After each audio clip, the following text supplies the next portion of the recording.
I have two lists for you today that I think are really cool because they're so unique and different from each other, and they both play really differently and ranked really highly. The first one did very well in the London Grand Tournament, 734 players. That is an absolute slog. This Necron list did fantastic.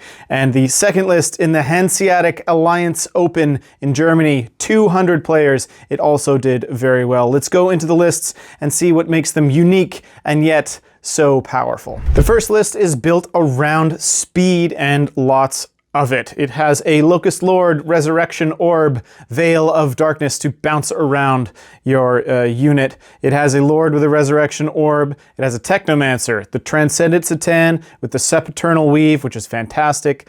Crypto Thralls, 1 squad. 2 squads of 5 Death Marks, which is great to see. I think they're an underused unit. 10 Flayed Ones.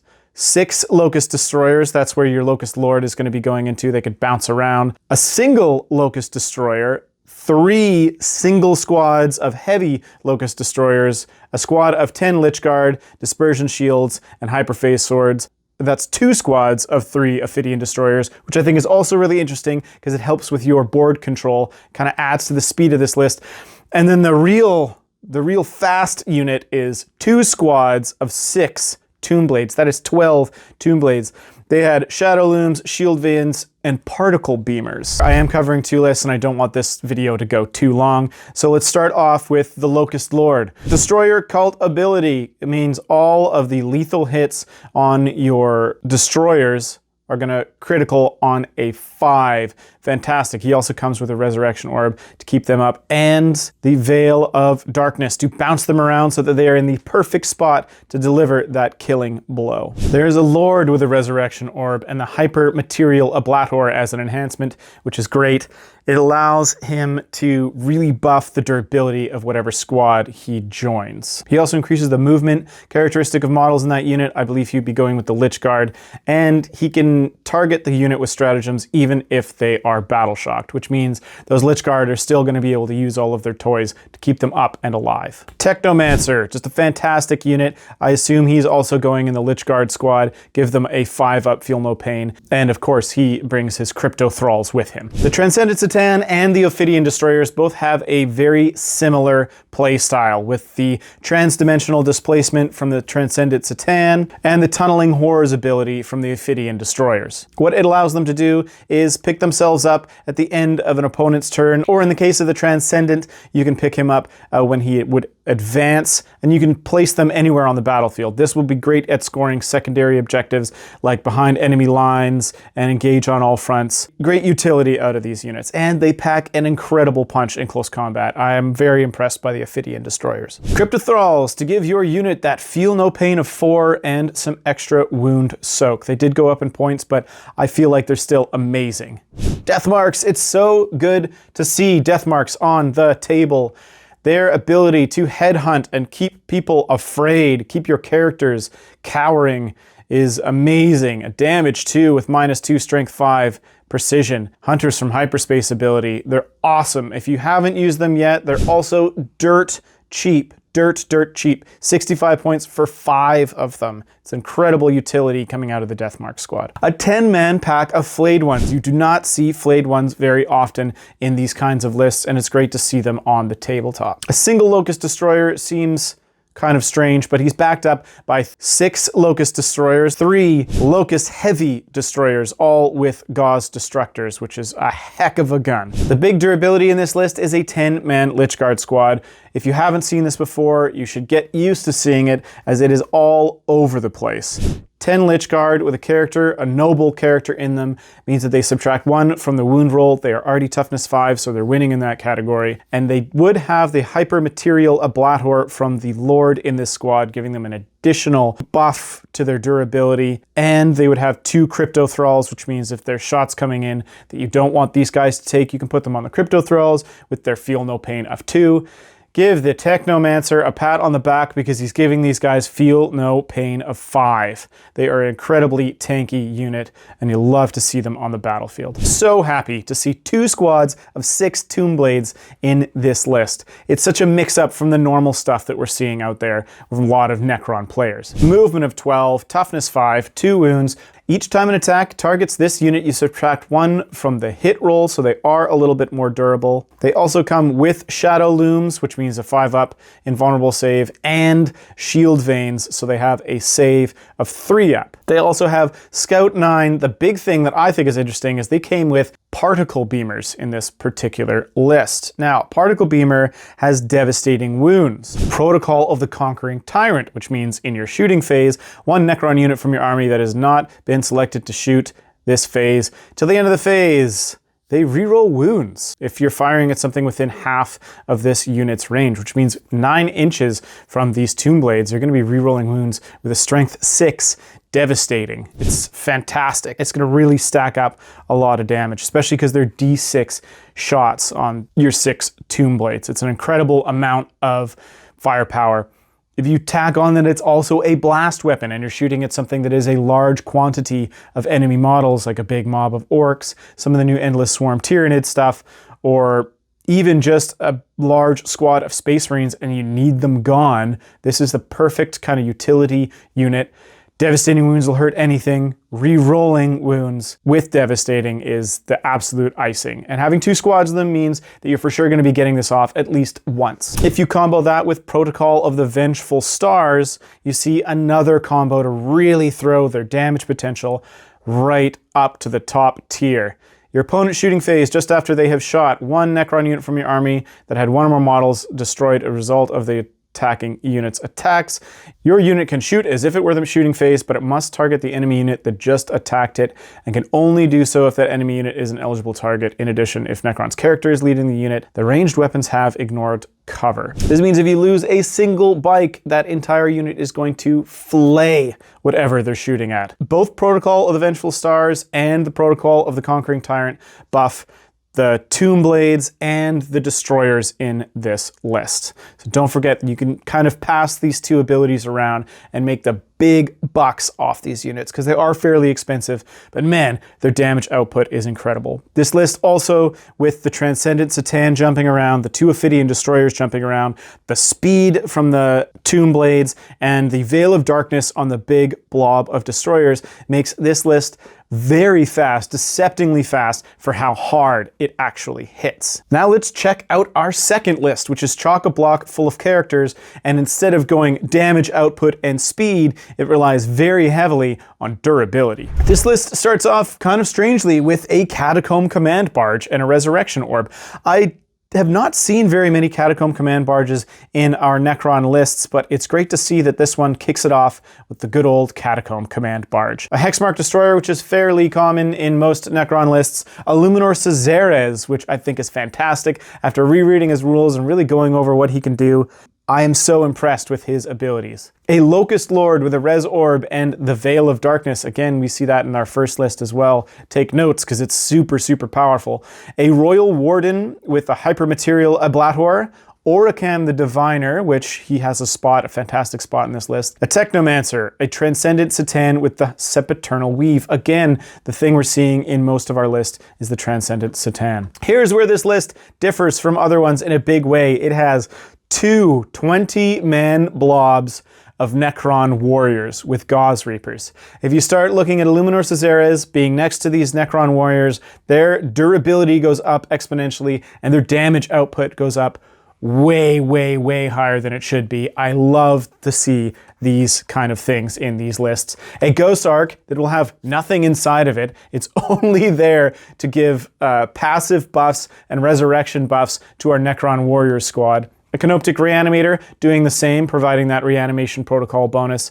2 squads with Crypto Thralls. They will be going in each Necron Warrior squad respectively. One will get Oracan the Diviner, the other will get the Technomancer. A single Locust Destroyer. I'm not sure why both lists have single Locust Destroyers. This is something I'm not seeing out there. And 3 heavy Locust Destroyers with the Enmatic Exterminator, not the heavy cannon. They're just going for volume, volume, and volume. The Catacomb Command Barge is an underutilized and overly powerful unit, in my opinion. If you start taking a look at some of his special abilities is where he really shines. He is not only decent in close combat and shooting, Carrier Wave is incredible. Take a look at this. Increase the objective control of Necron units within 6 inches of this model. This means those 20-man blobs of Necron warriors. This means those 20-man warrior blobs have an additional objective control characteristic, which is insane. He also has advanced quantum shielding, which means if the strength of the weapon is higher than his toughness, you subtract 1 from the wound roll, which is very good. And his resurrection orb has range to it. It actually has 6-inch range, and it can heal any Necron infantry or Necron mounted unit within 6 inches of it. The Hexmark destroyer is just there to cause havoc. It's a fantastic unit at doing that. It can shoot back in multiple ways. You're getting a ton of firepower out of this unit. Absolute utility piece. It's just great. The big centerpiece model himself, Illuminor Caesaris. His profile is great. Movement 7, toughness 8, 9 wounds, 2-up save for some reason, with a 4-up invulnerable, and feel no pain 4. He is very, very tanky. Don't forget, reanimation protocols on everything, so he will be getting wounds back if he does take them.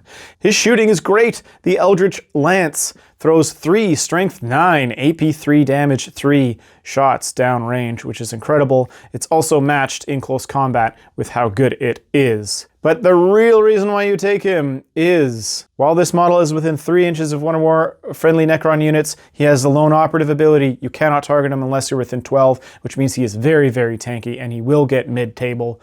Mechanical augmentation is the best. While a friendly Necron battle line unit, in this case it would be your 2 20-man blobs of warriors, while this unit is within 6 inches, each time that unit makes an attack, improve the armor penetration of that attack by 1, and each time attack that targets that unit, you worsen the armor penetration characteristic of the attack by 1. This means that your Gauze Reapers from your Necron warrior squads would be AP2 as long as they're within this aura, and if anybody's shooting at you, you can both receive the benefits of cover, which is an additional 1 to your armor save, and you can negate 1 from your opponent's AP. This is a huge uptick, a massive swing in durability and damage output. The Locust Lord, which we covered in the first list, giving criticals on a 5 on that big squad for the Locust Lords is awesome. In this particular list, the Locust Lord goes with the Locust Heavy Destroyers, and their Enmitic Exterminator, which is heavy, rapid fire 6, and sustained hits 1, which fires 6 times, means that that unit could potentially get 36 shots at sustained hits 1 criticals on 5s, and they are especially good against infantry units. When they're firing with this particular gun, they reroll wound rolls of 1. Orokan the Diviner is ridiculous. Providing a 4-up invulnerable save to your big blob of Necron warriors means that they will be up and fighting till the end of the game. If the stars are right once per battle at the start of the fight phase, this model can use this ability. If it does, until the end of the phase, triple the attacks and strength characteristic of this model's Staff of Tomorrow, and every successful wound roll made by this model scores a critical wound, which means it would be devastating. Having 6 attacks at strength 12 is fantastic, but every wound going directly through is a bit ridiculous.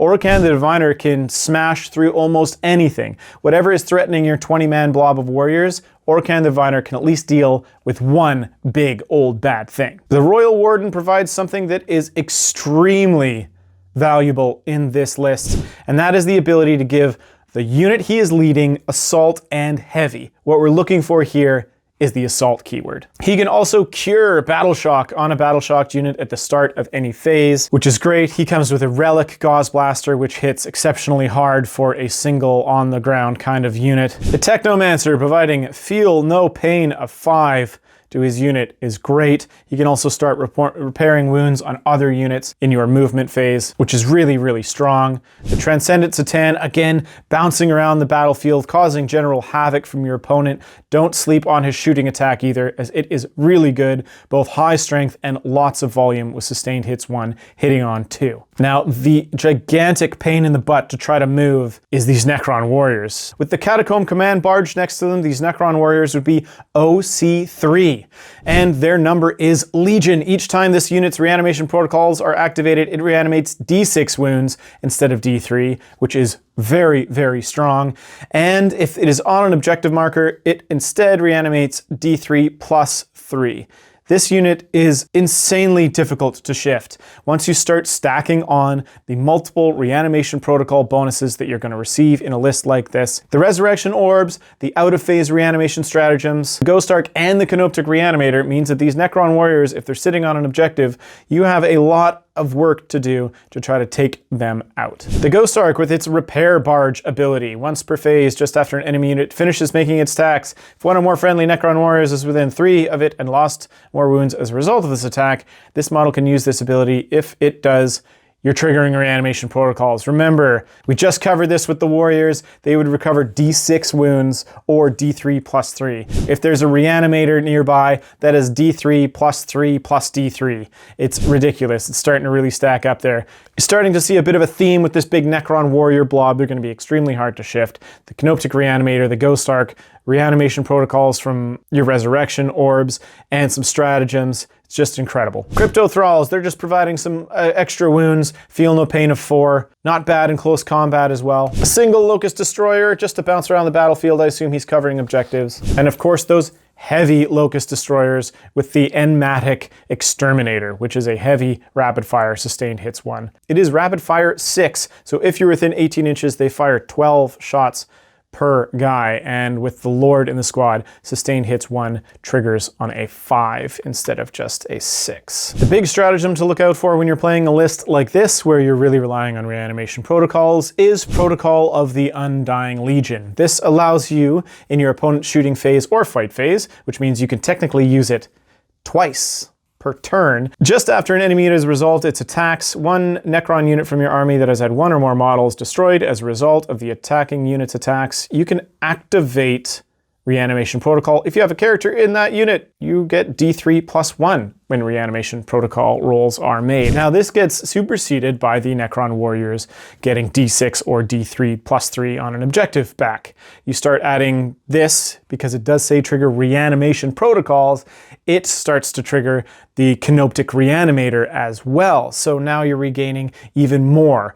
If your opponent shoots at you, you use this. If your opponent attacks you in close combat, you use this. Then you're getting triggers on your opponent's command phase and your own command phase. This is an absurd amount of reanimation protocols every turn, and it's probably the reason why this list is absolutely crushing it, as those Necron warriors would be almost impossible to shift. Protocol of the Hungry Void is ridiculous, especially when you combine it with mechanical augmentation from Illuminor Caesares, because every attack that you make is an additional AP when you're within the aura of mechanical augmentation. So your 20-man warrior squad, if you hit them with Protocol of the Hungry Void, gets an additional strength and an additional AP on their melee weapons, which means they are not only shooting Strength 5 AP2, they're also throwing Strength 5 AP2 in close combat, which is an insane buff on such a big squad, because there's a Catacomb Command Barge around.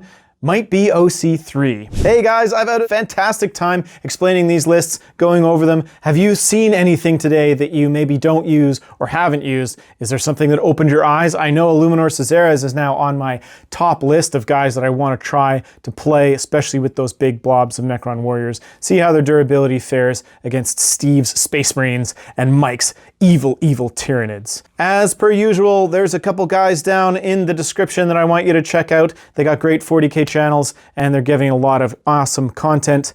And please leave a comment, and if you stayed this long, come on, subscribe.